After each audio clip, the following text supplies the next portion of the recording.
na nagtatanong sa akin, paano daw sila mabubuntis?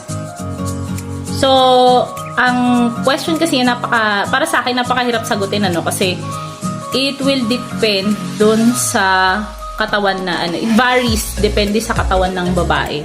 And of course, depende rin sa partner nyo. Meron kasing magpartner na hindi agad nagkakanak, meron namang ang bilis lang na magkaanak. Of course, it varies also sa age, kasi habang umiidad yung babae, there is a lesser chance na makabuo ng baby agad-agad. So, it depends on the age. And of course, yung lifestyle. Lahat, marami tayong pwede i-consider pagdating sa fertility. Alam nyo ba yun?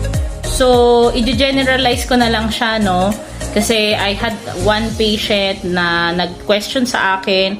She's actually 19 years old. And then I have one like around 30